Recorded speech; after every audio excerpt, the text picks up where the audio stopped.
14 বল হাতে রেখে হংকংকে হারিয়ে এশিয়া কাপের যাত্রা শুরু করলো বাংলাদেশ। জয়টা প্রত্যাশিতই ছিল লিটনের দলের। তবে ম্যাচের একটা সময় প্রায় 33 বল ধরে কোনো বাউন্ডারি মারতে পারেনি বাংলাদেশ। 2014 সালে হংকংয়ের কাছে হারের তিক্ত অভিজ্ঞতার কারণে হয়তো খানিকটা সাবধানী ছিল টাইগাররা। বিশ্বকাপে হারের বদলা এশিয়া কাপে নিয়ে নিল লিটন তাসকিনরা। নেদারল্যান্ডসের বিপক্ষে সিরিজে টসে জিতে বোলিং করার প্র্যাকটিসটা কাজে এসেছে এশিয়া কাপের প্রথম ম্যাচেই। আবুধাবিতে টসে জিতে হংকংয়ের বিপক্ষে বোলিংয়ের সিদ্ধান্ত নেন লিটন কুমার দাস। সেটাই অবশ্য করার কথা ছিল। এশিয়া কাপের মতো বড় মঞ্চে সবাই তো কৌশলী খেলাটাই খেলবে। বল হাতেও লিটনের সিদ্ধান্তের যথার্থতা প্রমাণ করেছেন তাসকিন সাকিবরা।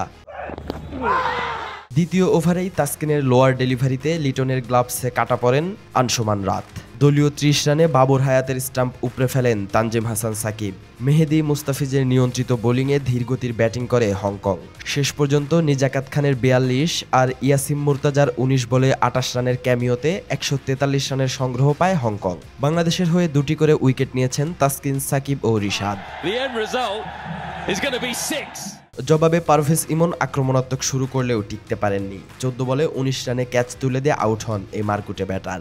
আরেক ওপেনার তামিমের ব্যাটও হাসেনি, তিনি থেমেছেন 14 রানে। দারুণ ফর্মে থাকা দুই ওপেনার এশিয়া কাপের মঞ্চে প্রথম ম্যাচেই প্রত্যাশা অনুযায়ী ব্যাটিং করতে পারেননি। তবে লিটন ছিলেন ধারাবাহিক। 2 উইকেট হারিয়ে তাওহিদ হৃদয়ের সঙ্গে 95 রানের জুটি গড়েন। দলকে জয়ের দোরগোড়ায় রেখে 39 বলে 59 রান করে আউট হন টাইগার দলনেতা। তবে হৃদয় ছিলেন তার ছন্দেই। সহজ প্রতিপক্ষের বিপক্ষে 36 বলে 35 রান করে দলের জয় নিশ্চিত করেছেন। হংকংয়ের বিপক্ষে প্রত্যাশিত জয়ই পেয়েছে বাংলাদেশ। তবে একটা সময় 33 বল ধরে বাউন্ডারির দেখা পায়নি হৃদয় লিটন। সিঙ্গেল ডাবল নিয়েই সন্তুষ্ট থাকতে হয়েছে। পাওয়ার হিটিংও দেখা যায়নি টাইগারদের ব্যাটিংয়ে। হয়তো প্রয়োজন পড়েনি, তাই চালিয়ে খেলতে হয়নি। তবে বাংলাদেশের পরের দুই প্রতিপক্ষ আফগানিস্তান ও শ্রীলঙ্কা, সেখানে নিশ্চিতভাবেই কঠিন চ্যালেঞ্জ অপেক্ষা করছে টাইগারদের জন্য।